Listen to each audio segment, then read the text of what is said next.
What's up everybody, Devin here from Naughty Boy RC, and in today's video we're taking a look at the big old blue thing in front of me. Let's get into it. Now this big blue truck is known as the Freightliner Cascadia. It is officially licensed and it is a 16th scale RC semi-truck from Diecast Masters. And when you finish your wrestling match with the foam packing, you'll be left with this beautiful blue Freightliner RC truck. Now there are a few other goodies hiding in the package, like this manual, which in typical Diecast Masters fashion is that brochure style. It's gonna walk you right through the setup stages and answer any questions you may have, help you troubleshoot, all that good stuff. Now of course it comes with that standard Diecast Masters video game style controller, which is super nice. It's really easy to operate for beginners. All the buttons are right there and you can quickly access all the functions of the truck. Another benefit is this thing is 2.4 gigahertz and the controls are fully proportional, meaning you can slowly turn the wheel and the wheels will turn side to side, and you can slowly go forward and backwards. So if you just hit it, it won't just instantly turn super fast or hit the throttle and run. And finally,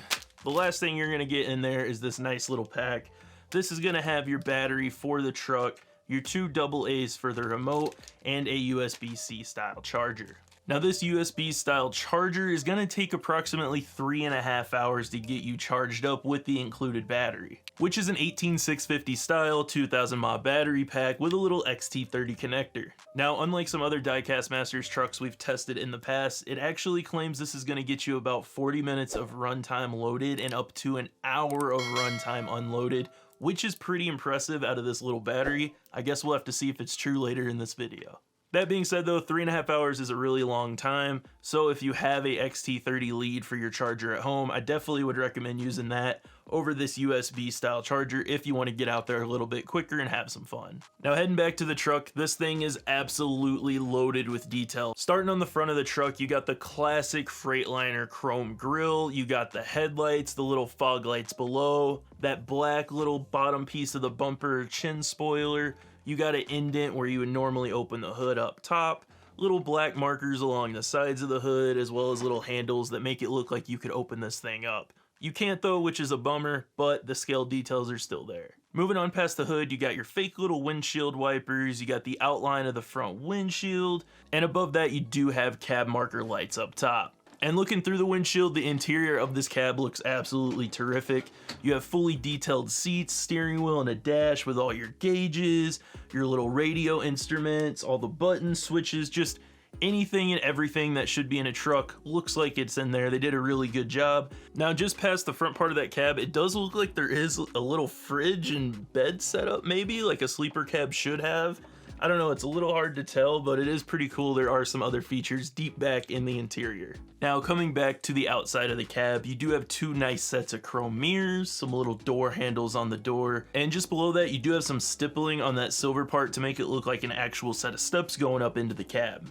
Moving back further in the truck, that bottom body line does have that nice little flare out, and that leads to these big flares on the sides of the cab also, and on the very top. There is also two very small windows on the top, but all you can really see in there is just the wirings and then the inner body posts of the truck. On the back half of the cab, there's a little bit more detail. You got this molded piece that's supposed to kind of look like a fan. You do have some chrome handles on the back, and then of course you got your little things where it normally be like vents and stuff like that. Moving on, you do have some nice chrome stippling on that section of the frame just behind the cab. You of course got some nice mud flaps on the front and rear of the truck. Now the ones on the frontmost part are just plastic. The ones in the back definitely have a little bit more play to them, and they are branded with the Freightliner logo. Also in the back you do have those gray and black molded pieces sticking out right next to the wheels to help with aero. And speaking of aero, these wheels have the plugs in the center of them, which I really love, which has always made me a fan of these trucks because it reminds me of dirt track mud plugs, which is just freaking cool seeing that going down the highway. Now the front wheels are just that standard semi-truck look, and it does have what looks like little molded lug nuts on there to add some more scale realism to it. Staying with that back half of the truck, the hitch does have a up and down motion, and it is servo controllable from the radio, so it's automatically gonna lock and unlock. There's nothing manual you have to do except press the button on the remote.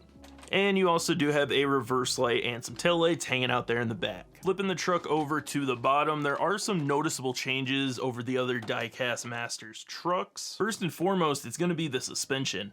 I don't know if it's just because there's more room under this truck than the Western Stars, but there is a ton more suspension travel, it feels like, and it looks like there are some longer shocks, or maybe they're just angled a little different on the front, but it just feels like this truck has a much softer suspension with more travel.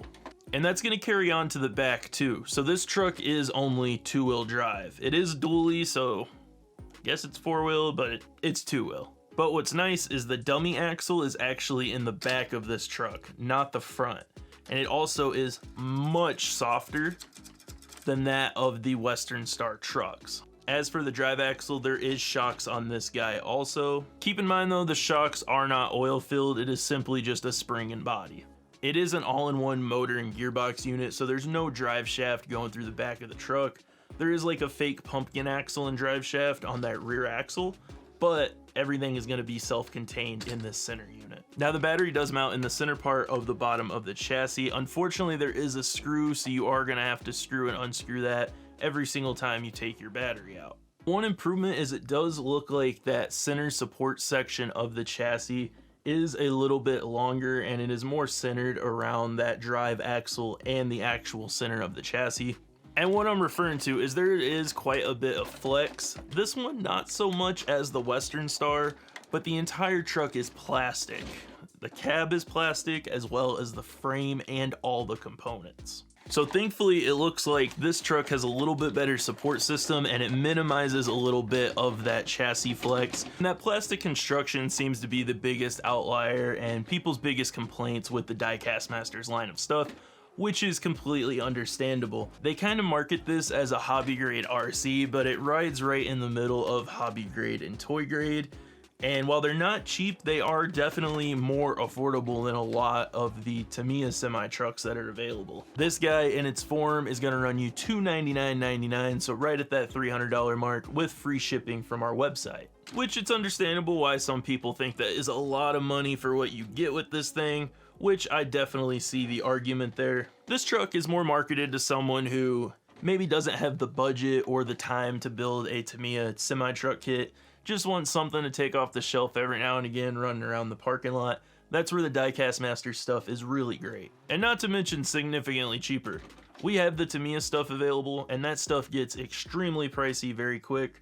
For a dual axle truck and a trailer, you're probably going to be somewhere between $800 and $1,200 on the cheap end to complete a kit. Whereas you can get this truck for $300 and you can pick up a Diecast Masters trailer for $250, or some other cheaper like 14th, 16th scale trailers around that $200 mark, and be in the semi-truck game for a significantly cheaper price point and a lot less work because you don't have to build anything. That being said, this truck was not designed to compete with the Tamiya stuff. This is definitely not in the same category, but it is still extremely cool for what it is. All right, once you got your batteries installed, go ahead, flip your remote on, flip your truck on. You're gonna hear a couple beeps, and then in order to actually drive the truck, you're gonna have to press this little button right here. That, of course, starts the engine noises. If you get annoyed by it, you can always press this button here and quiet them down. Now, aside from the engine noise, this truck does have a working horn. There is noises when you do go forward and backwards. And if you go forward or backwards really fast and then slam the controls in the other direction, you do get a brake screech. Pretty cool, right? Now, on the steering side, there is one more noise. If you go ahead and turn the sound back on, if you press where the steering controls are down, it's gonna go ahead and turn on your hazard lights and sound. On that same control going up, it's gonna cycle through your tail lights. So you're gonna have blinking, on and off motions.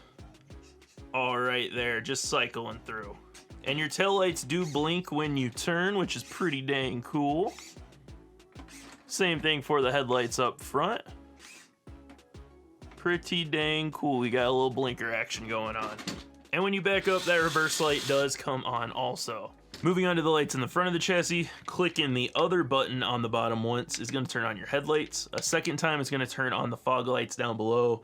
A third time, it's going to turn on all of them, including the roof lights in the cab. Now, if you want to adjust the sound levels of the truck, all you got to do is hold that set button and then adjust this thumb pad back and forth. You can use that same set button and the upper bumpers on the remote in order to center out the steering. Now, the center switches are for trailer controls when you do hook up a trailer to this truck, and that left side bottom bumper is what's going to be the unlock and lock for the fifth wheel. The servo in this truck is super cheap and definitely not the best there is, but what I'm surprised about, look how well it actually works. Now, the front of the truck is extremely light, so that definitely plays an effect, but overall not too bad. Now, what I'm most impressed with in this truck is just the size of the cab. It's supposed to be that oversized sleeper cab look, but it makes the entire truck just seem so much bigger. Let me grab that Western Star and we'll put them side by side. All right, so here's that Diecast Masters 49X Western Star. If you want to see a video to this, we'll leave a link right up here for you. But setting it down next to the Freightliner, I mean, you can see the freaking size difference right there. This cab just makes this entire truck look way bigger than what it is. Even though the width is pretty much the same and the hoods are pretty much the same size, this cab just adds a whole nother level. Now, they are both marketed as 16th scale. However, with this guy looking as big as it is, definitely looks a lot closer in size to the Tamiyas. All right, let's go get the batteries charged up and topped off, head outside and have some fun. We do have a lowboy hauler to try out as well as a Tamiya box truck. It's gonna be a lot of fun and look really cool. Let's get on it. Here we are outside. Look at how beautiful that truck is. Of course, we got the lowboy hauler from Diecast Masters. This comes in the Western Star kit, or you can purchase it separately. And then, you know, you can't have a sleeper cab RC semi truck without a freaking box trailer. Check this guy out. This is an older Tamiya box trailer. It's all metal. It's freaking cool. Now, that being said, this trailer used costs more than this truck does brand new, so keep that in mind if you're thinking about looking at these Tamiya box trailers. They are quite pricey. They are full of detail though. In fact, you take a little screwdriver, you can open this back door up. It's completely hollow inside and you can fill it with whatever you'd like. There's even a spring-loaded jack system, so when you hook up, this lever brings the legs right in, which is pretty cool. And the frame on this is metal also, so you don't get that trailer flex like you do with the Diecast Masters. But that being said, that Diecast Masters trailer is a ton more affordable than this Tamiya one. All right, guys, and the wind is really bad today. I apologize in advance if this audio isn't the greatest. I'm gonna try like hell in post-production to get it good. But today's 40, so it's basically summertime in New York. It's been in the teens for the last 3 weeks, almost a month. So finally got a decent day. We're gonna go out and give this little sleeper cab truck a rip. Get our radio turned on. Flip this guy over. Got that turned on. Huh.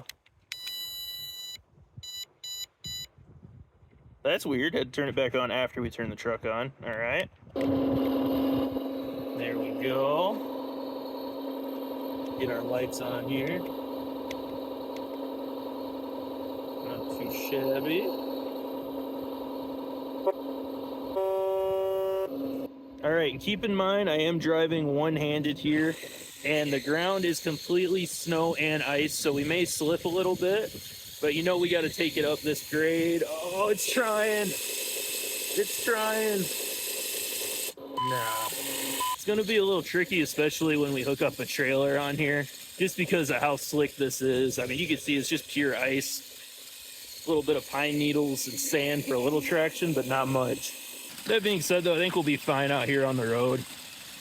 It is a little bumpy, but nothing too bad.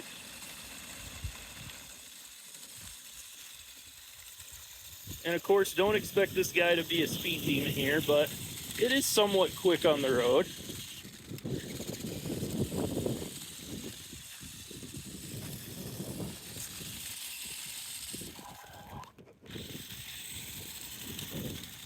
Reverse is almost as fast as forward.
It does not look too bad off scale.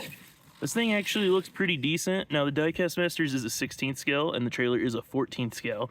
But overall, not too shabby at all. It definitely looks better than the Western Star from Diecast Masters would. So let's go haul this thing around a little bit.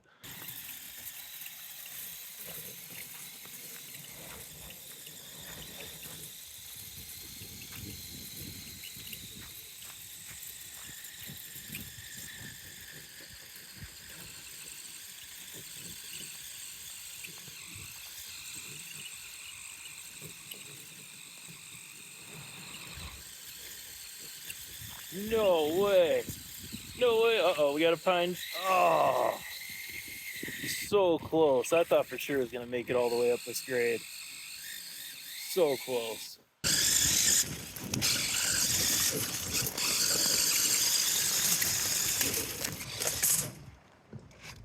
Uh-oh.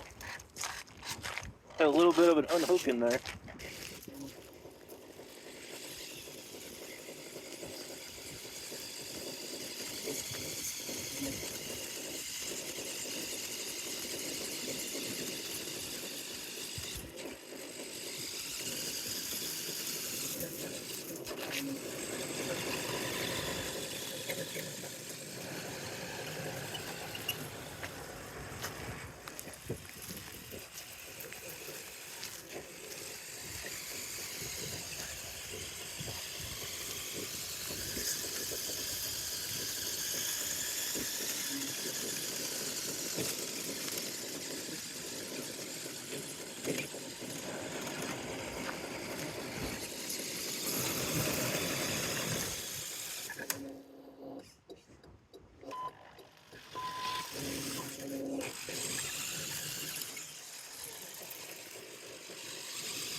I just previewed a little bit of the footage. That looks freaking sweet with that enclosed trailer.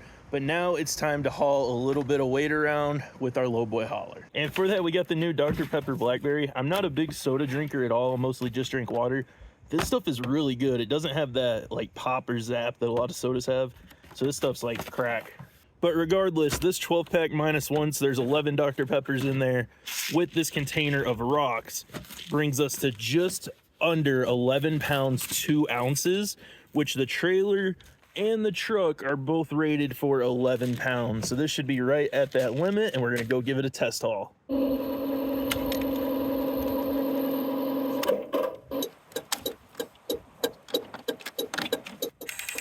There we go.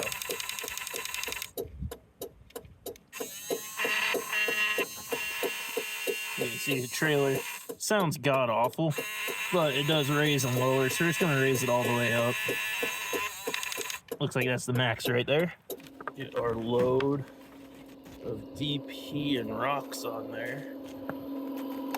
Oh, wow. Got a nice little bit of sag going on there. Not quite like your grandma, but getting pretty close. All right, there we go. Oh, it's trying. It's gonna be tough in this ice and snow. Yeah, we're slipping again. Give it a little push, full throttle. So she is struggling a little bit with this, but I think it's because the ground is uneven, and it's not necessarily the truck's fault more than it is the trailer. Simply because that trailer just keeps dragging on all these rocks. It's making it pretty much impossible to pull for the truck. Try to give it some gas here. Nope, just not enough. That being said though, empty it hauls it just fine. So I'm pretty certain it's that trailer dragging, and I just don't think we have any more lift in that hitch to bring it up. And that's where it comes down to the flex on these cheaper trailers. This has a ton of flex, so you put weight on it and it's gonna start dragging if you're not careful. Whereas the Tamiya stuff being metal, it just doesn't sag like that.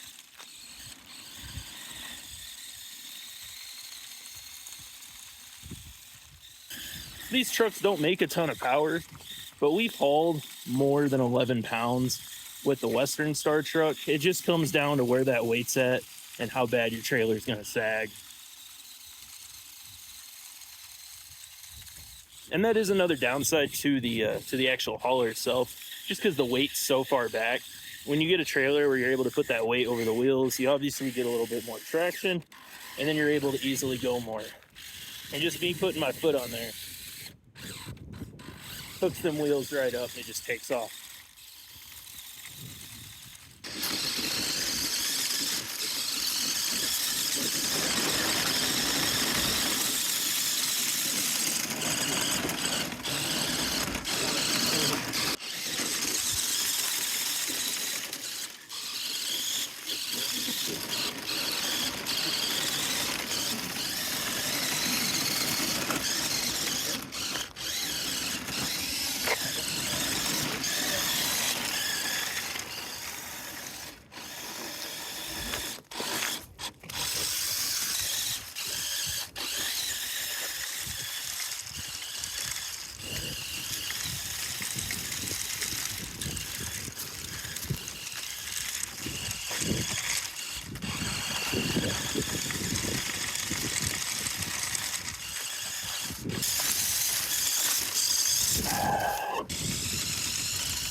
Looks like we disconnected there a little bit.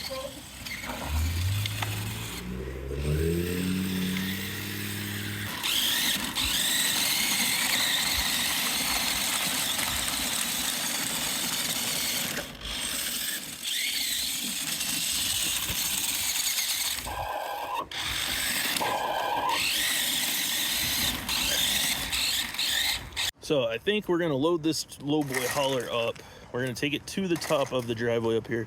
Hopefully I don't end up falling again.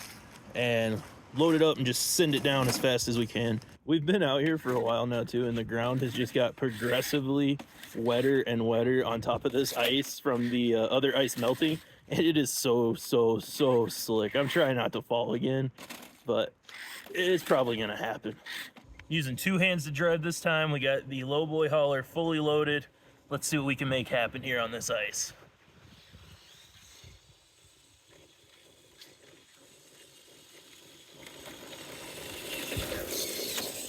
Overall, fairly anticlimactic. It actually hauled it down the hill really well.